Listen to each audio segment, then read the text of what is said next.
In this work, we present a multi-authority control function encryption scheme for quadratic functions. Traditional function encryption is a cryptographic primitive that enables data mining between three types of parties: an authority, data owners providing encrypted data, and clients mining data supplied by data owners. The authority runs a setup algorithm defining a system-wide encryption key, called the master public key, and data owners can use such key to encrypt their data. The authority also distributes so-called function keys to clients, and a client holding a function key for a certain function f can learn f of x from a ciphertext encrypting data x. In short, functional encryption ensures that the client learns f of x and nothing more.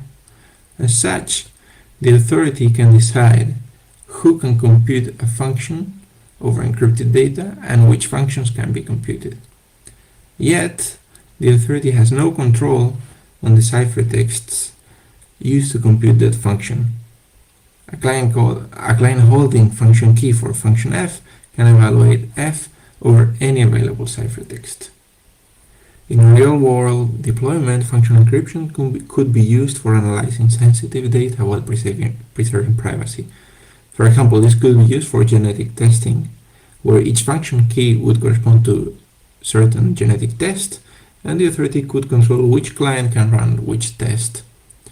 But the authority cannot prevent a client holding certain function key for a specific genetic test to run this test on any specific data owner ciphertext.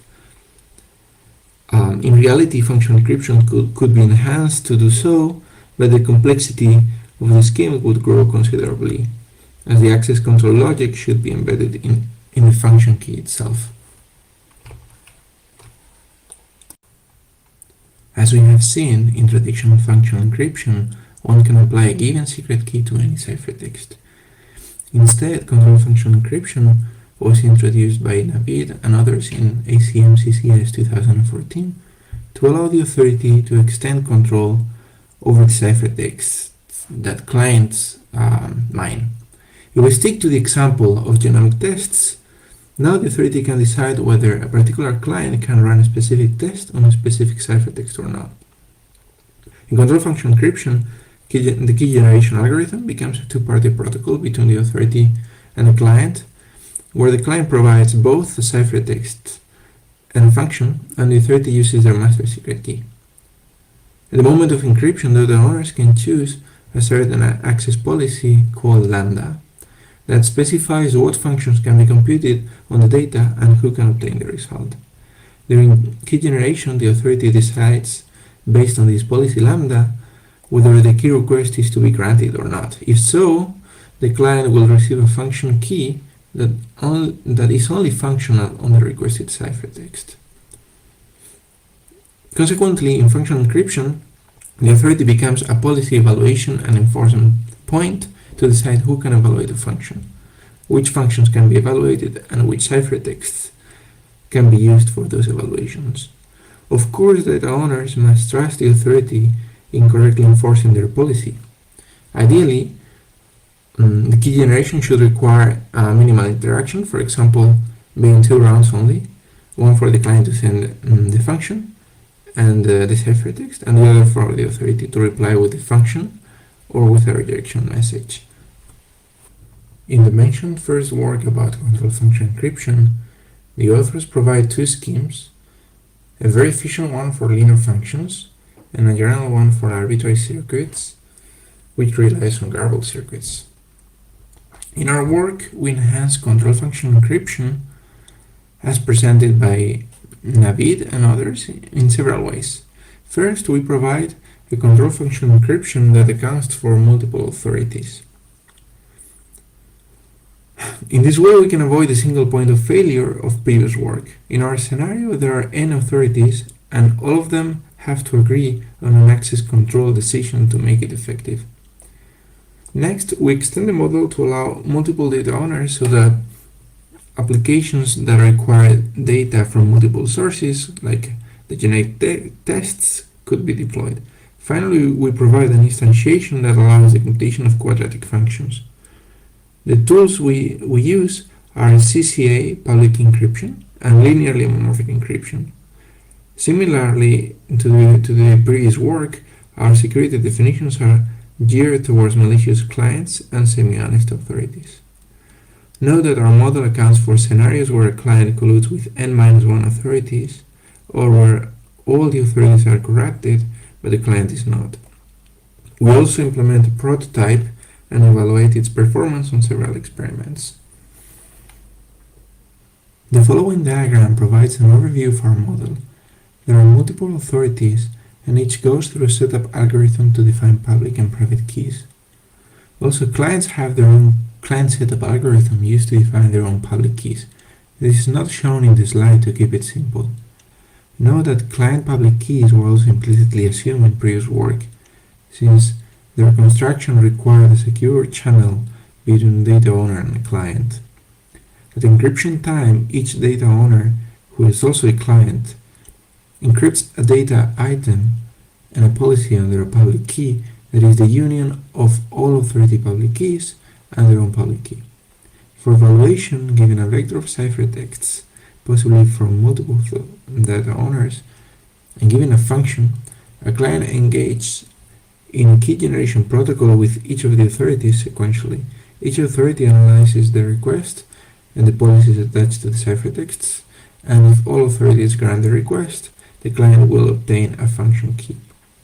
Finally, the client runs the decryption algorithm over the ciphertexts and the function key to obtain the value of the function evaluated over the ciphertexts. In the following, we will show our multi-authority control function encryption instantiations in two steps. First, we show a single authority construction that ensures a technique from Catalano and Fiore to evaluate quadratic functions over ciphertexts encrypted by using a linearly homomorphic encryption scheme. Next, we show how to extend to multiple authorities by means of secret sharing and a distributed threshold version of the linearly homomorphic encryption scheme. Catalano and Fiore proposed a technique for evaluating quadratic functions using linearly homomorphic encryption. The idea is that to encrypt a value x from a certain finite ring, like for example the integers modulo prime, one can sample certain randomness r uniformly from the ring and define the ciphertext as x minus r and a linearly homomorphic encryption of r. Having done this, now everyone can homomorphically compute any quadratic function on x at the cost of getting the result masked by the same function applied on the randomness. More precisely, it is possible to compute a linearly homomorphic encryption of f of x minus f of r under the same public key, even without knowing the secret key. We will now show how to use this technique to build control function encryption. In our control function encryption construction for a single authority and quadratic functions, ciphertexts consist of two parts, A and B, where A corresponds to x minus r and B to a linearly homomorphic encryption of r under the client's public key. Having these two values, the client could recover x. That is why we add an additional layer of encryption on these two values using a CCA2 secure encryption scheme with the authority's public key. Furthermore, the client is given randomness r in the clear. On a key request, the client sends this ciphertext to the authority, who can remove the CCA2 layer of encryption and compute f of x minus f of r, encrypted under the client's public key of the linearly homomorphic encryption scheme. If the authority decides to grant the request, based on the policy lambda that was also given, the client will receive the encryption of f of x minus f of r as the function key. The client can now recover f of x minus f of r out of it using their secret key, and can then remove f of r because the client knows r, getting f of x as desired. Our multi-authority control function encryption scheme is an extension of the previous single-authority scheme. However, a number of technical challenges arise when trying to prevent that a client colludes with up to all but one authority. A key idea of our construction is to secret share the encrypted message. In particular, to encrypt the value x, a data owner picks n fresh bindings, R1 to Rn, uniformly at random. Assume that x is R0. The data owner then gives Rn in the clear to the client and creates a chain of ciphertexts, each of which is intended for a certain authority, and it is CCA2 encrypted with the corresponding authority's public key. The ciphertext associated with authority I contains Ri-1 minus Ri in the clear, and also the encryption of Ri under a linearly homomorphic encryption scheme. Given this information, each authority can create the encryption of f of Ri-1 minus f of Ri. Giving these values to the client, who can then decrypt, aggregate the values, and remove the additional term f of Rn, obtaining f of x as desired. However, this design has a security flaw. For example, if the authority colludes with, if the client colludes with authority 1, they can recover x, since the authority has x minus R1 and also the encryption of R1, but the client can decrypt the encryption of R1, obtaining R1 and consequently x. We fix this flaw by using the notion of distributed threshold linearly homomorphic encryption. Our idea is to use public keys from different authorities in their linearly homomorphic ciphertexts, which can be removed sequentially during key generation. We refer to the paper for more details about this. Notice how our construction imposes a specific order on communication with the authorities, and it will be very nice to relax this limitation in future work. What we prove about our construction is that it is secure if at least one party is honest, either the client or one of the authorities. And by security we mean that the data owner's data is protected and only the value of the intended evaluations can be leaked.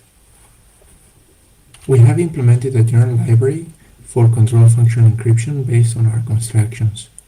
Our library is written in OCaml and uses the relic toolkit for elliptic curves.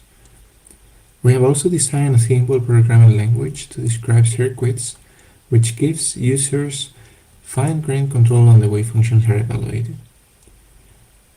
For the CCA2 encryption primitive, we choose hybrid encryption that uses AES with 128 bits keys and the crime-assured public key encryption scheme.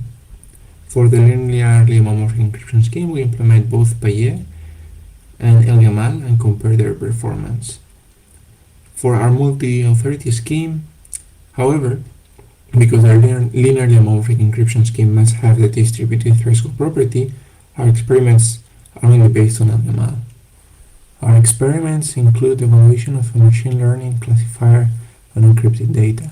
In particular, we consider a quadratic classifier that maps encrypted images of the MNIST dataset, represented handwritten digits, into 1 out of 10 groups, 1 per digit.